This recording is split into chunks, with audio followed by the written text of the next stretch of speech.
Marshall Mind just dropped a challenge, probably just to himself. But I took it upon myself to accept that challenge of using Cody's real life hot-headedness in UFC 6 and starching everybody in the first round, or trying to. And basically, if they get out of the first round, if they survive, then the challenge is lost. So if you haven't seen Marshall Mind's video with the Cody Garbrandt challenge, go ahead, check it out. Spoiler if you haven't, nobody survived. So when I saw Marshall come up with that challenge for himself, I just couldn't help myself because I'm actually a big Cody guy. I would love nothing more than to see that man go on another run, as unrealistic as that expectation may be. But here's the problem. I haven't touched Cody No Love in this game simply because I cannot stand bantamweight, and I'll expand on that thought later. But let me tell you, this Marshall Mind challenge took its toll on me. My first few fights made it out the first round. I was getting smoked, getting starched, getting sparked. Whatever it is y'all want to call it, it was happening to me. There was times I couldn't even touch anybody. There was times I couldn't lay paws on nobody. I was getting knocked left and right. But that's when it became something different. It stopped being about chasing first round knockouts and started becoming about learning the division and the kind of meta that I have been struggling with. Plus, I couldn't let all that bullshit keep me away from Cody No Love. He's one of the most fun people to use. So I had no choice but to throw my ranked record out the motherfucking window and just improve. That's what this was all about for me. It began as a Marshall Mind challenge, but it became a training session and basically a fight camp, if you will. And I ain't saying I became the best Cody No Love overnight or, over the few fights that I had, but I definitely improved, and that was the goal for me. But the objective, however, was still very clear. I needed to get these jive turkeys out in the first round and prove that maybe, just maybe, Cody could still be viable in UFC 6, even though he should be because everybody's in their prime form. But let's face it, he's short and he's chinny. Like, come on, y'all have all heard the legend of how Cody sold his chin to the devil to beat Dom Cruz that one night. We all know about that. But this fight right here, this is where things started to take a turn for the better. And it doesn't look like it right now because I'm getting rocked by this Aldo that just will not stop throwing shit.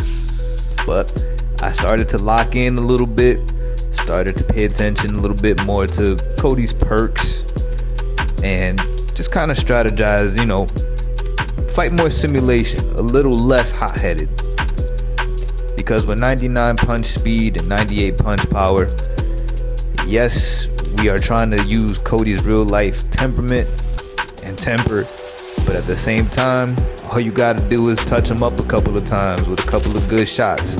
And then I just kept piecing together little pieces of my game.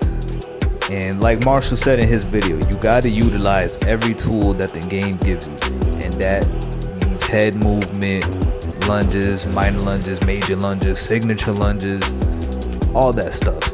And then of course you gotta have some kind of fight IQ, whether you've trained in real life, fought in real life, student of the game, watching actual fights and studying them. You gotta have some kind of knowledge. Because to me, in my opinion, knowledge is what starts separating an actual Division 20 player from Division 15, Division 16. And I do put an emphasis on actual Division 20. Not the ones that got there because they know exploits and other bullshit. We're not even gonna give them light right now. But that's what I mean.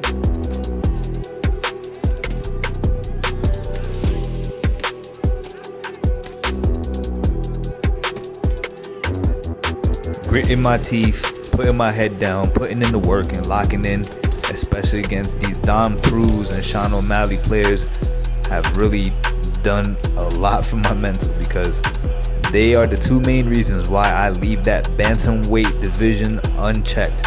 I check that bantamweight box for rank just as often as I do the women, and that is never. As long as I am not forced to play female divisions, I probably won't ever do it again. 4 and 5 was hell for that. But back to the fight, man. This Tiger flow state is amazing, especially if you turn it on at the right time. I don't think I turned it on at the right time here, but obviously you see the result. I definitely did some damage. So if you're not familiar with the Tiger flow state, pretty much curved punches get a boost. And with 99 punch speed, 98 punch power, and I believe Cody has 5-star hooks, that Tiger flow state is just incredible, bro. You mix that in with the fact that a lot of people just change their entire demeanor and gameplay once you activate your flow state. A lot of people don't even know what your flow state does, and they just get out of their element and they try to just go for the kill, go for broke, when you should just stay calm. Tom eats this monstrous uppercut and gets fucking sent to the infirmary. Thank my guy here for the sportsmanship. As much as I hate to touch a O'Malley player's gloves, a lot of them are just scumbags. But anyways, back to the growth, back to the journey. As I rocked him so early there for throwing that errant head kick, Cody got the head movement, so like I said, one of those tools that you just got to use. You just can't stay right there in the middle for them.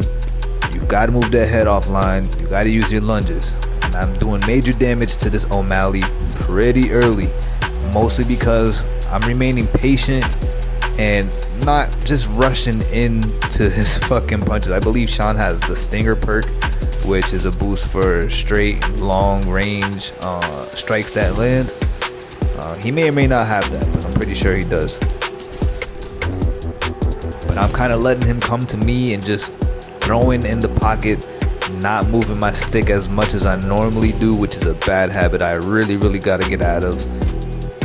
This really was a fun video to make, though. Gotta thank the homie Marshall for coming up with this challenge, whether it was open invitation or not. Not promising the most smooth and the most clean gameplay right now, but doing these fights were tons of fun, and I'm hoping that from fight to fight that you guys can see my progression and the change in thought process. A little toxicity there. Got to be Cody. No love. Authentically. 100%. Definitely looking forward to some feedback from you guys. Let me know how I did with this challenge with Cody No Love. If anyone got any challenge ideas, let me know. Until next time. Peace.